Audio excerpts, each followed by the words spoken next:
नमस्कार, हम प्रतिमा चौधरी। दोपहर 3 बजे के भोजपुरी समाचार में स्वागत बा। सबसे पहले प्रमुख समाचार।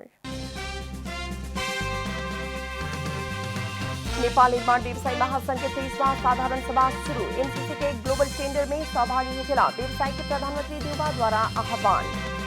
स्थानीयता निर्वाचन के बारे में छलफल खातिर निर्वाचन आयोग द्वारा आह्वान कर सर्वदलीय बैठक संपन्न। मतपत्र के रंग बारे में भी छलफल। चुनावी प्रचार अभियान संपन्न करेला 77 जिला में कांग्रेस कार्य समिति की बैठक। इतवार से 1 महीना तक अभियान शुरू होगी। उत्तर कोरिया द्वारा अंतर महादेशीय बैलिस्टिक मिसाइल परीक्षण कैल अमेरिका के दावी। मिसाइल से तनाव बढ़ावल स्पष्टोक्ति। और शहीद स्मारक बी डिवीजन फुटबॉल लीग अंतर्गत नया बस्ती यूथ क्लब के जीत। बॉयज यूनियन 3 गोल अंतर से हारल।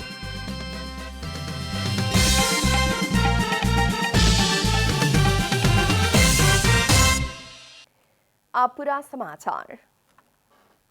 प्रधानमंत्री शेर बहादुर देउबा एमसीसी अंतर्गत होखेवाला पूर्वाधार निर्माण के ग्लोबल टेंडर में सहभागी होखे खातिर नेपाल के निर्माण व्यवसायी सबके आह्वान कैले बानी। नेपाल निर्माण व्यवसायी महासंघ के साधारण सभा के संबोधन करत प्रधानमंत्री देउबा अमेरिकी कानून मुताबिक अंतर्राष्ट्रीय प्रतिस्पर्धा करावे पड़े के बाध्यता रहल बतौले बानी।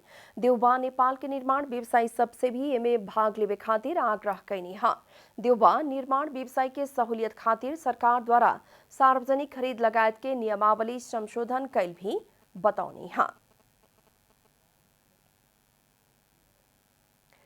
नेपाल निर्माण व्यवसायी महासंघ के 23वां साधारण सभा और 12वां अधिवेशन आज से काठमांडू में शुरू भइल बा।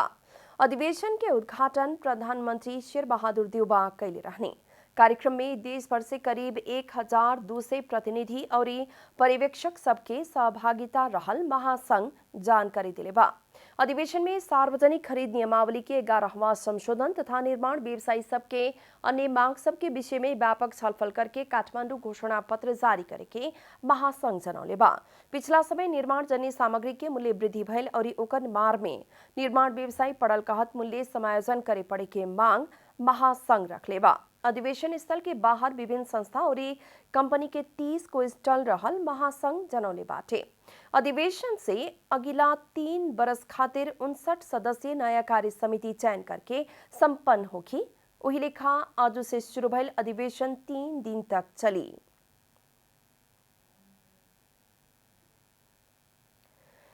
स्थानीय तह के निर्वाचन संबंधी छलफल खातिर निर्वाचन आयोग द्वारा आह्वान कैल गेल सर्वदलीय बैठक आयोग कार्यालय में बैठल बाटे। आयोग से बुलावल बैठक में राष्ट्रीय और अन्य छोट दल सहभागी रहे। बैठक में स्थानीय तह निर्वाचन के बारे में छलफल भइल बा। ओइ लेखा आयोग द्वारा छापे वाला हरियर रंग के मतपत्र के बारे में प्रमुख प्रतिपक्षी नेकपा एमाले से सवाल उठावल कारण ई बारे में भी छलफल भइल जनावल गेल बा। हालांकि आयोग द्वारा इससे पहले ही प्राविधिक सहजता खातिर हरियर मतपत्र छापे के निर्णय कैल स्पष्ट कैल जा चुकल बा। ये बीच अगिला वैशाख 30 गते से घोषित निर्वाचन के संदर्भ में आयोग द्वारा संघ प्रदेश और स्थानीय तह में प्रतिनिधित्व करे वाला 17 राजनीतिक दल के प्रतिनिधि सबके बुलावल गेल हा। निर्वाचन खातिर आयोग से अभी तक कल गेल कार्य प्रगति के जानकारी भी करावल गेल बा। अगिला स्थानीय तह निर्वाचन प्रयोजन खातिर 80 राजनीतिक दल से आयोग में दर्ता खातिर निवेदन दिहल गेल बाटे। भोजपुरी समाचार में आप छोट विश्राम।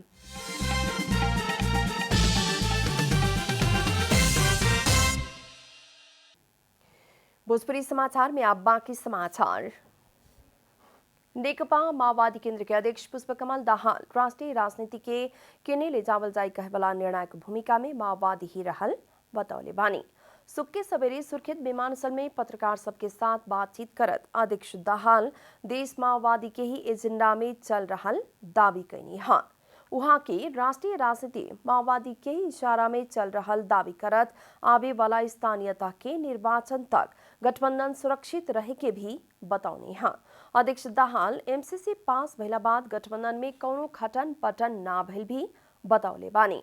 माओवादी केन्द्र कर्णाली प्रदेश कमिटी द्वारा आयोजना कल गल प्रदेश स्तरीय प्रशिक्षण कार्यक्रम के संबोधन करे खातिर पुगल वहां के गठबंधन के निर्वाचन तक ही न होके ओकरा बाद तक ले जावे के कोशिश जारी रहल भी जानकारी देहनी। हाँ, चुनावी प्रचार अभियान संपन्न करे खातिर 77 जिला में कांग्रेस कार्य समिति के बैठ रहल बा।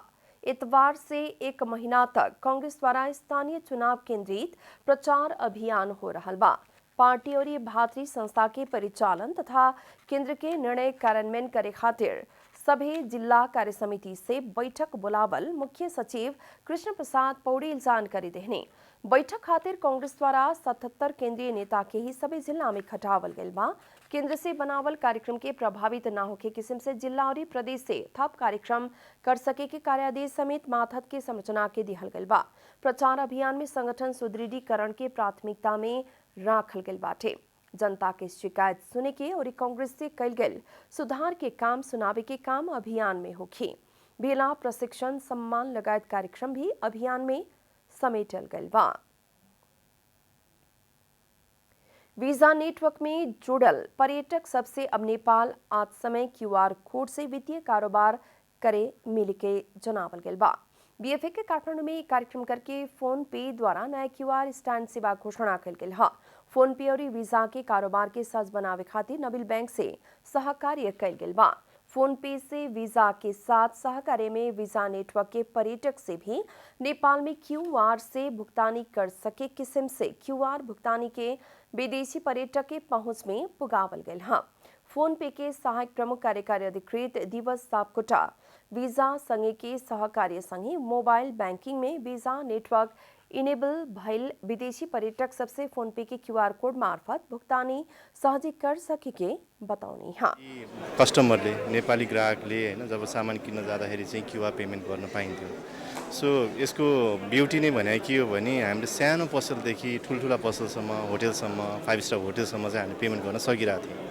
तर यही कुरा हामीले जब फरेनर्स या कुनै पनि बाहिरबाट जो मान्छे आउनुहुन्छ हाम्रो फरेनर्सहरू आउनुहुन्छ नेपालमा घुम्न या जे गर्नलाई पनि हैन त्यति बेला चाहिँ उहाँहरुसित चाहिँ यस्तो खाले पेमेन्ट्स गर्ने अप्सन थियो कि थिएन भन्ने पार्टमा चाहिँ जुन चाहिँ उहाँले चाहिँ के भन्नुहुन्छ कुनै कार्ड हुन्थ्यो उहाँसित या उहाँले क्याशै बोक्नु पर्ने हुन्थ्यो हैन।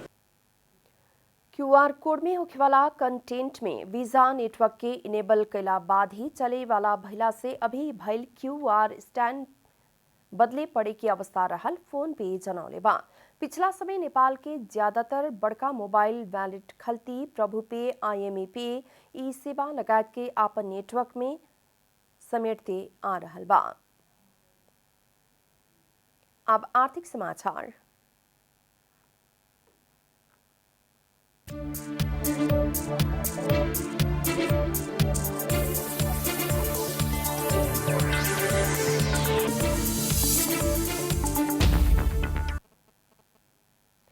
अर्थ मंत्रालय द्वारा अगिला आर्थिक वर्ष खातिर बजट मस्यौदा टोली गठन के तैयारी शुरू कल गई बा। राष्ट्रीय योजना आयोग से अगिला आर्थिक वर्ष खातिर मंत्रालय में बजट के सीलिंग पिठैला संगी अर्थ द्वारा बजट लेखन खातिर टोली गठन के तैयारी शुरू कल गई है। ओ खातिर अर्थ सचिव मधु कुमार मरासी ने बजट मस्यौदा टोली गठन और कार्यतालिका निर्माण करके आगे बढ़ेला निर्देशन दिले बानी। वही लेखा राजस्व व्यवस्थापन महाशाखा प्रमुख भूपाल बराल, आर्थिक नीति विश्लेषण महाशाखा प्रमुख महेश आचार्य, अंतर्राष्ट्रीय आर्थिक सहायता समन्वय महाशाखा प्रमुख ईश्वरी प्रसाद अरियाल मस्यौदा टोली में रहे के बतावल गइल बा। वही लेखा वित्तीय क्षेत्र व्यवस्थापन तथा समन्वय महाशाखा प्रमुख रमेश कुमार केसी लगायत सह सचिव सभी बजट लेखन टोली में समावेश होगी हैं। वही लेखा अर्थ मंत्री, अर्थ सचिव और राजस्व सचिव सहित बजट लेखन टोली से बजट निर्माण के काम आगे बढ़ावल जाए। राष्ट्रीय योजना आयोग से मध्यकालीन खर्चा संरचना में आधारित होकर 16 खरब 93 अरब रुपया के बजट के सीलिंग पिठावल गइल बाटे। भोजपुरी समाचार में फिर छोट विश्राम।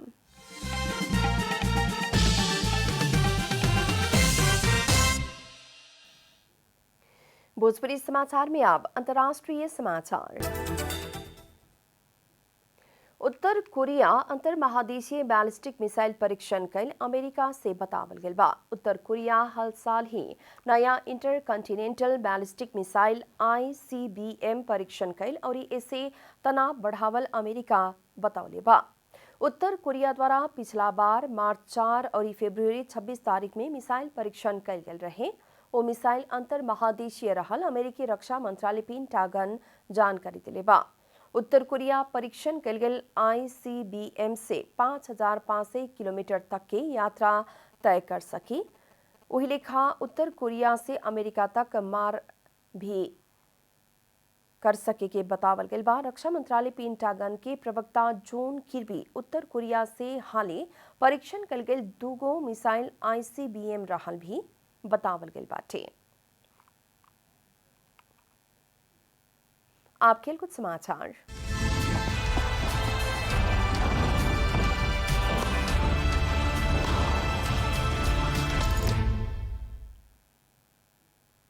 शहीद स्मारक बी डिवीजन फुटबॉल लीग अंतर्गत नया बस्ती यूथ क्लब दोसर जीत हासिल कैले बाटे। सातोबाटो स्थित इन्फा कम्प्लेक्स में सुख के भल खेल में नया बस्ती बॉयज यूनियन क्लब के 3-2 से हरौला खा। नया बस्ती के जीत में सुमन युंगे, रोशन आंगदिम्बे और सोम थापा 1-1 गोल कैलन हा। बॉयज यूनियन खातिर विनोद राय और दिवस मास के 1-1 गोल कैलन। सुमन 17वां मिनट में गोल करत नया बस्ती के अग्रता दिलौले रहलन। 39वां मिनट में बॉयज यूनियन के विनोद गोल करत खेल के बराबरी में लेवलन, लेकिन 50वां मिनट में दिवस गोल कैला बाद बॉयज यूनियन के 2-1 के अग्रता मिलल रहे। 69वां मिनट में नया बस्ती रोशन के गोल में खेल के बराबरी में लेवला पर 82वां मिनट में सोम से गोल कैला बाद नया बस्ती जीत दर्ता कैला खा। जीत संगी 4 खेल से 6 अंक जोड़त नया बस्ती चौथा स्थान में आ गेल बा। इन्हें बॉयज यूनियन के 4 खेल में ई तेसर हार हा।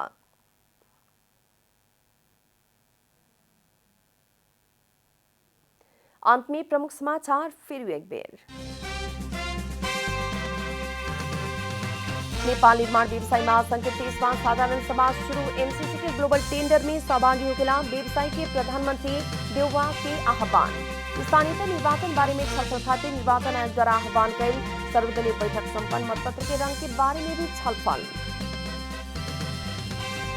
चुनावी प्रचार अभियान संपन्न करेला 77 जिला में कांग्रेस कार्य समिति की बैठक। इतवार से 1 महीना तक अभियान शुरू होगी। उत्तर कोरिया द्वारा अंतर्महादेशीय बैलिस्टिक मिसाइल परीक्षण कैल अमेरिका के दावी। मिसाइल से तनाव बढ़ावल स्पष्टोक्ति। और शहीद स्मारक बी डिवीजन फुटबॉल लीग अंतर्गत नया बस्ती यूथ क्लब की जीत। बॉयज यूनियन 3-2 गोल अंतर से हारल।